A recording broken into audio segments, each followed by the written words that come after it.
everyone, welcome back to my channel. If you are new here, my name is Monica. In today's video, because a few people in my anti-MLM Facebook group have actually requested me to talk about this, I will be talking about my story and I guess my daily life with living with epilepsy.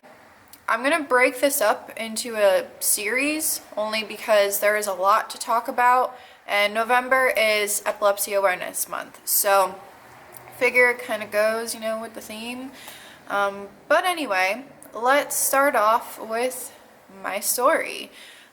If you do not know what epilepsy is, it is I guess you could classify it as a seizure disorder. Basically, what happens is your brain misfires and you get the blue screen of death, just like a computer, and your whole entire brain and body needs to just reboot. So, with that being said, let's move on to my story. So when I was in high school, this was 2005, it was my senior year, and I was so close to graduating high school. I was one of those people who hated school. It was the worst 4 years of my life. It was not the best 4 years of my life. I hated it. And so there was, of course, you know, a lot of the typical teen stress that came along with it. And so it was, I think it was May. It was April or May, I can't remember exactly which month, but we had our senior whitewater rafting trip, and I did not go because I woke up in the morning and it was what we thought that I just passed out. I remember putting my earrings in, and I don't remember anything after that. I just remember waking up in my bed and being like, what the hell? I was supposed to go on my whitewater rafting trip. What am I doing at home?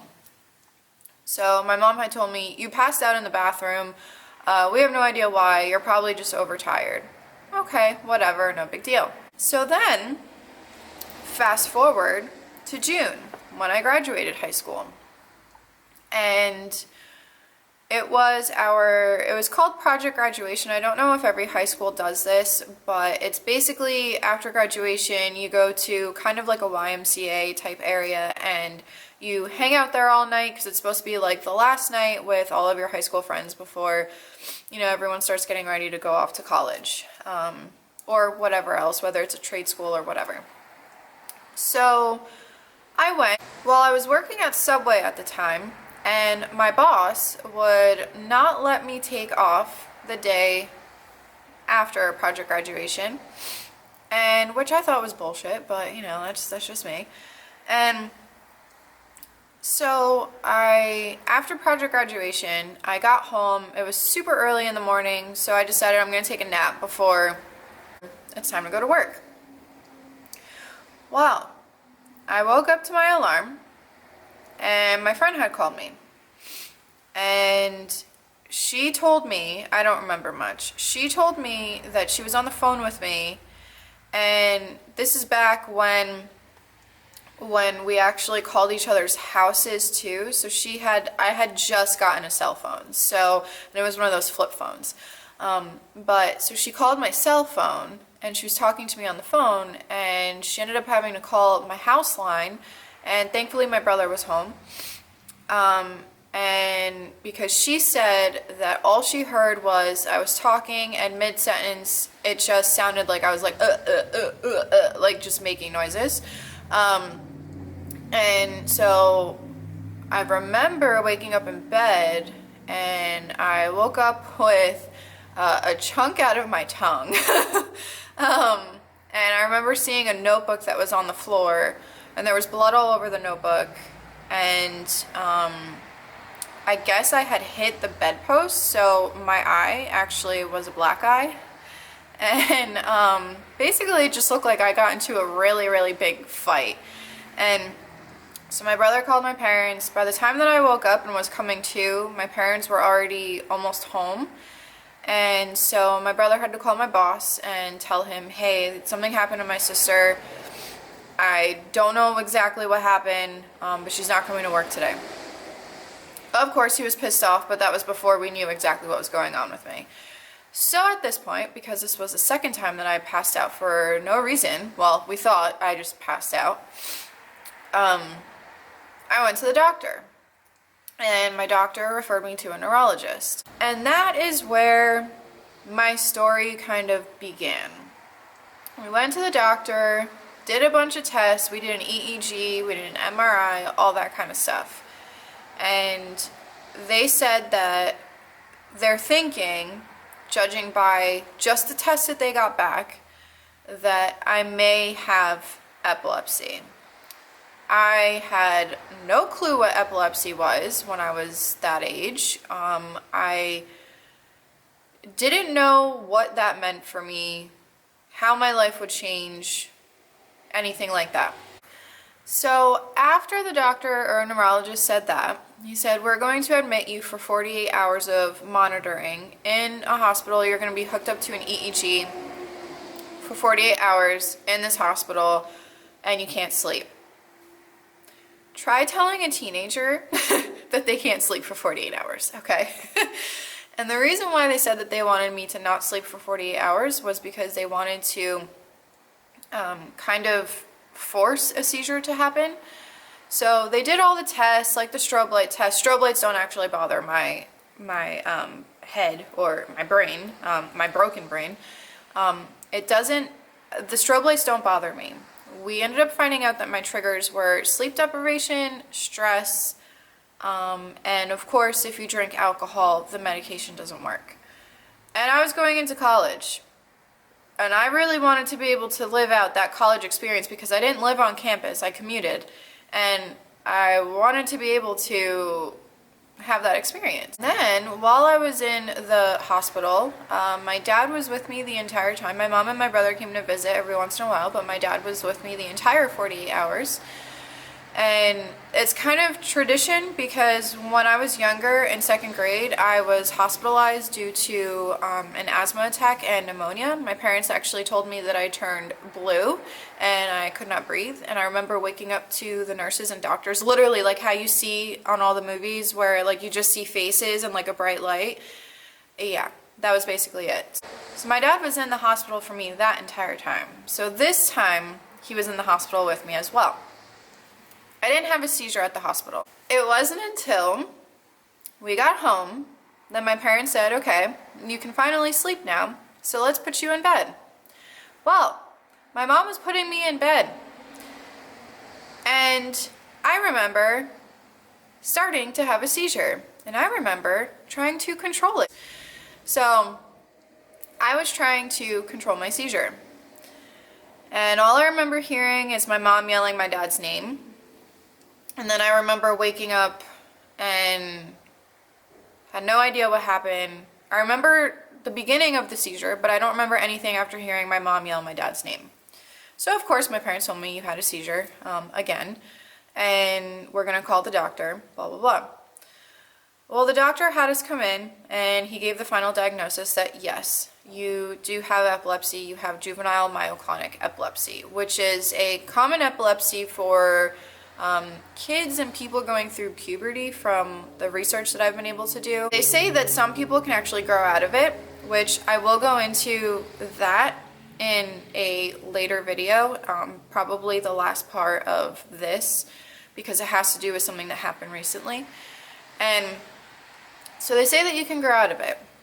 Well, the neurologist that I had decided to scare the living crap out of my parents, tell them that I'm not going to have a normal life, that I can't do this, this, this, and this.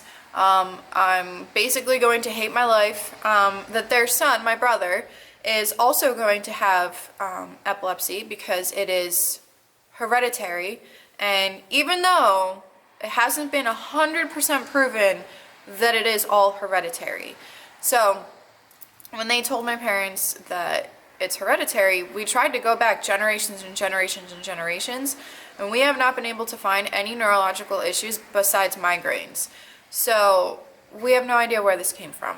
After that happened, and after the doctor scared the living crap out of my parents, we were talking to our neighbor, whose father just so happened to be a CEO of a pharmaceutical company. And he had friends all over and connections everywhere. Well, he got an appointment for me with one of the best neurologists on the East Coast, and with no wait. The wait period to see him was 6 months to a year. They literally saw me the following week. So I go to this doctor, or neurologist, and he kind of puts me and my parents more at ease. And he said, you are going to be able to live a normal life, but of course there are things that you're going to have to change. So I had my license taken away from me in the period of time of experimenting with which drug is going to work the best for me. And he put me on, it was in the medical world, he said that it's considered a new drug. It wasn't really a new drug, but it was the newest one out of all of the ones that you use for epilepsy at the time, or seizure disorder. And so he put me on that one because it had the least amount of side effects, and so we tried it and it worked. The only problem is that I was put on the brand name. The brand name medication is a lot more expensive than the generic version. So anyway, he basically put us at ease, and I remember driving in the car with my dad one day. I don't know if he remembers this. I don't think he'll remember this. But, which is crazy, because I remember certain things, but what I didn't know until my current neurologist told me, but I didn't know, and this sounds really stupid, but I didn't know that every single time you have a seizure, it causes minor brain damage, and that the medication also causes cognitive problems, memory loss, that sort of thing. And with brain damage, you also develop some kind of memory loss. So I thought that for the past several years, I thought I was going crazy because I couldn't remember anything. It was simple little things that I couldn't remember. I literally have to write everything down, otherwise I will forget. Like the normal things that people can remember on a daily basis, I cannot. And I didn't know that until recently, so I thought there was just something wrong with me, but it's actually because of my stupid brain. But anyway, going back to what I was talking about. So my dad, we were in the car, and he told me that, hey, you know, I know that you're going through a lot. I know that you're not really talking to us, meaning my mom and my dad. And I know that you're trying to be strong for us because that's just the type of person that you are. That's how you've always been whenever you've been sick or in the hospital. But do you want to talk to someone? Meaning, do I want to go to a professional? And I told my dad that I wanted to be as normal as possible. I wanted to live my life as normal as possible. He even asked me, do you want to start school in the spring instead of starting it in the fall? And I said no. I want to be as normal as I possibly can. I don't want this to control my life and take over my life and ruin my life. Life goes on. I'm doing okay with the medication. I finally get my license back. Everything is all fine and dandy. Well, I will say right now, sorry mom and dad, but I will say right now that I put myself in multiple dangerous situations because I did go through the college experience of drinking, and I have no idea how I didn't have any seizures after that. So I did, you know, I didn't let it define me, basically. And I didn't really do it in a good manner, but, I mean, you live and you learn, right? Well, fast forward a couple years to, I think it was 2008, 2009, somewhere along those lines, I had a seizure. The pharmacy, instead of consulting my doctor and asking if I can take the generic version of the drug, they decided to tell me that, oh, we have the generic, do you want to fill that instead? It's much cheaper. So me not knowing anything at that age, yeah, absolutely, if it's cheaper, yeah, let's do it. Well, my body did not agree with that. And I had a seizure. And my parents had to call me out of work. I had to stay home the entire day. And the process started all over again. I had to call my neurologist. My neurologist had me come in for just a checkup, and he said, you know, this is going to be normal. You're still going to have seizures here and there. The medicine doesn't cure your condition. It just helps keep it somewhat under control. So yeah, so that was that seizure. It was when they switched me to generic, full-blown generic. Like, it wasn't weaning me off of brand name, weaning me onto generic. It was just boom, generic. And I think that's why my body was just like, no, I don't like this, and decided to have the blue screen of death and have a seizure. So then, fast forward to 2012. Here's the problem with this particular situation is me and the neurologist have ruled it out as it wasn't a seizure, but it's still significant enough to talk about. So I had woken up from a nap, and I went to the bathroom. I was going to take a bath. And usually my seizures happen within the first 5 to 10 minutes of waking up. Usually it's within like 2 minutes of waking up, but we'll leave it at 5 to 10 minutes. And that's the only time I've ever had seizures. So if I take a nap, when I wake up, I gotta be careful because I can possibly have a seizure. This is why I wake up much earlier than a normal person when I'm like getting ready for work, because just in case, I'll give myself extra time. But like I said, it's usually within the first 5 to 10 minutes. And so I'd woken up from a nap. I went to go take a bath. Lily, my puggle, had followed me in, because this is when I came back home from Texas. I lived in Texas for a couple months when I was 24. I just packed up all my stuff in the back of my Volkswagen and drove down there, and that's a story for a whole nother day because there was a lot of drama surrounding that. But anyway, so Lily's my souvenir from Texas. I rescued her in Texas. She was used at a puppy mill and left on the side of the road to die. But anyway, again, story for another day. So she had followed me into the bathroom because she was literally, and still is, my shadow. And so she was sitting next to the bathtub. She would literally sit next to the bathtub or the shower and just kind of like watch me and make sure I was okay. I swear she knows that there's something wrong with my brain. Like she has to know. I'm convinced that she does. And so I think, and the neurologist thinks, that I literally just fell right back asleep, that I never fully woke up. But it can also possibly have been a seizure. But we ruled it out as not because it was nothing like I've ever experienced before. Well, I fell asleep and the tub was already like filled, and I was falling into the water. Well, Lily started barking really bad and scratching at the door because I had closed the door, and my dad had to actually break down the door. There's so many doors in my parents' house that have been broken down because of me.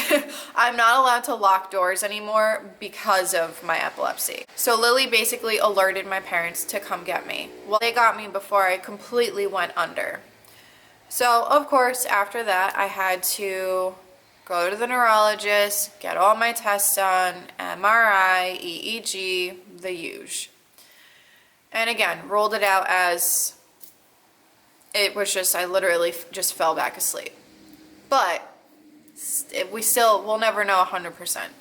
So then, after that incident, fast forward to 2014. Yeah, 2014. I was on vacation, and I was in Poland because that's where my entire family is from. And I was visiting my grandparents. I was actually staying with them. They are no longer with us. They actually both passed away this year. So I will miss them dearly. And I mean, bless them for literally what they did in this situation. I had woken up. I had been drinking the night before with my cousin a lot.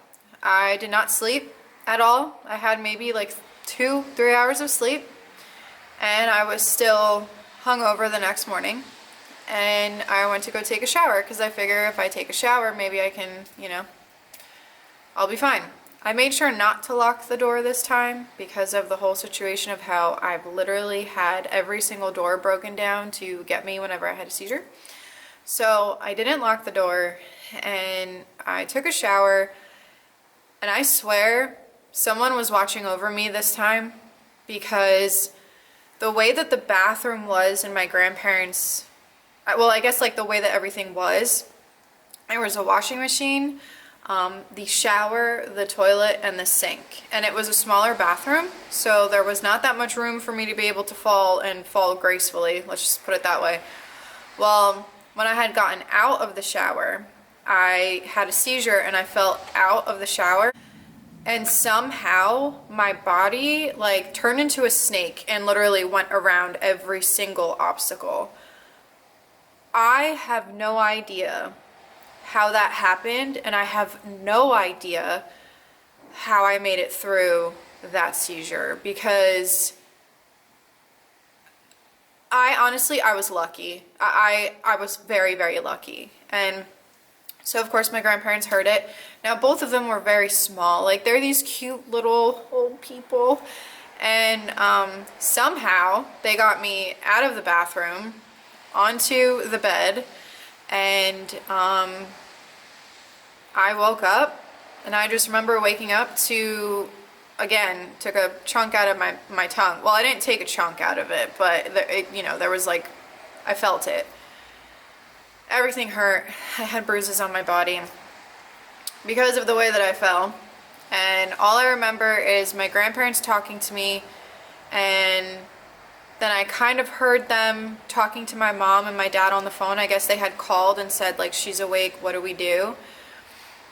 And so I gave my grandparents a huge scare with that one. And then fast forward to Thanksgiving of 2017. And that's when I had my most recent seizure, which I will talk about in a future video, because with that seizure, I actually almost died. If it wasn't for my fiance being there that morning, I would have died.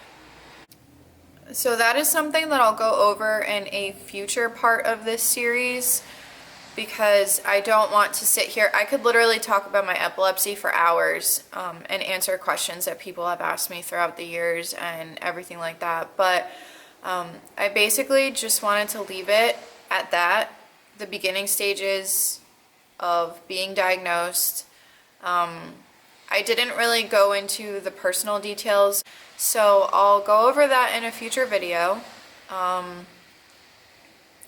And I think the way that I'm going to do this is, the next part of this I'll talk about what it feels like to have a seizure, what it felt like personally when it came to just how I felt with the whole situation emotionally and physically, because a seizure takes a lot out of you. People don't know that, but a seizure takes a ton out of you. And then the following part, I'm going to talk about my most recent seizure and what has happened since then, because there's a lot that has happened since. And I'm trying to get my mom to come on here because she's visiting me in November for Thanksgiving, her and my dad. So I'm trying to get my mom on here to talk about the perspective of a parent who has a child who is epileptic and how it is for the parent, because I've had a lot of my friends who have had their kids diagnosed with epilepsy actually reach out to me.